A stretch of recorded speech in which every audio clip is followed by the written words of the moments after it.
warra hinjirres haa ta'u abbaan barbaadan hundinuu Dr. Abiy irraa kaasee aktivistii Jawhar irraa kaasee ana irraa kaasee muftii Haji Umar Majid irraa kaasee hundi keenya iyyuu ummataa gadi hundi keenya iyyuu maaliif ummatatu bal'aadhasi fedhii qabas murteessaa qaba namni barbaade hunda keenya iyyuu mormuus mirga qaba maaliif hojii hojjetar socho'ar nu mormuus mirga qaba wanna nu wajjannu jaallachuus jibbuus akka mirga qabu hundi keenya iyyuu amanuu qabna tokkoffaa warri illiiti taanee sochoonu jechuudha gara kanaan gara biraatiin akka ummataatti immoo nama barbaanne hadeeggaru garuu namni biraa akka mirga qabu amanaa dimokiraasiin biyya kana keessa akka dhufu filannoon dhugaa akka biyya kana keessa dhufu jijjiiramni dhugaa akka dhufu tokko tokkoon keenya maal contribute goone bu'aa maalii buufne jennee kallattii kanaan of madaaluu qabna odeeffannoo nu dubbannu haasaan nu goonu akka nama tokkootti yoo muslimaan laalle waanan haasa'utti rabbiin bor na gaafata otoon qulqulleessin yoon dubbadhee nama dogoggorse ittiin nan gaafatama waan dogoggora haasa'ee soban haasa'e ittiin nan madaalama rabbiin birattis namni amantaa amanu hundaan itti gaafatama akkasaatti akka biyya kanaattis bara kana keessa warra seenaa dalagee toltus ta'e hamtus ta'e dalagee dabarfatu jedhamee seenaan maqaa keenya kaasa. Namoonni tokko tokko inumaa amma maaltu ka yeroo siyaasa keessatti haa ta'u seenaa darbe haa dhiifnu maaliif kaafna waan darbe waan haarawaa ijaarru ka jedhantu jira. Kun sirriidha dhugumatti seenaan darbe cufamee seenaa haarawaa hojjetuun ni danda'ama. Seenaa dhiisuun hin danda'amu. Seenaa dhiisuun hin danda'amu. Namoonni kana jedhanus seenaa wayii filataniiru. Seenaa gaariidha jedhanii sammuu jaraatiin laalcha jaraatiin bareeda jedhan filatanii isa qofa himnaa jedhu.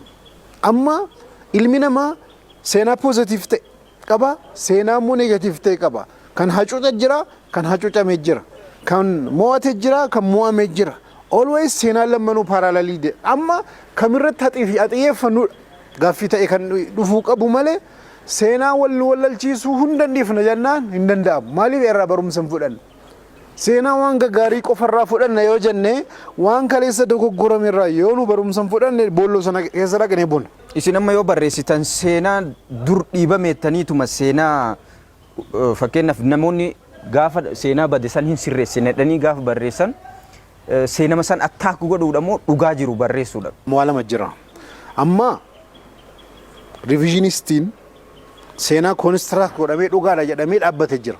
Akka dhugaan taane sheek godhanii dogoggora akka qabu mul'iftu malee namni isa dhaga'u hin jiru tokkoffaa.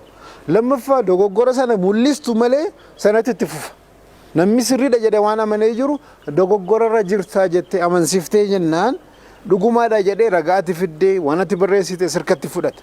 Amma inni dura maali inni kan jiru dikonistiraakt gochuudha diiguudha inni dura. Lammaffaa immoo itti aansee ijaaruudha. Seera walqixa ta'een seenaa giddugaleessa hunda fudhateen amma sadarkaa kamirra jirraa kan jedhu diiguura namni jiru waan diigu sana kana sirriidha jedhee duukaa konistiraakt godha. Fakkeenyaaf bara kana keessatti kun hin taane jennaan maaltu ta'ee kan jedhu dhufa kan ta'e kanaa jettee duukaa himuu dhufa.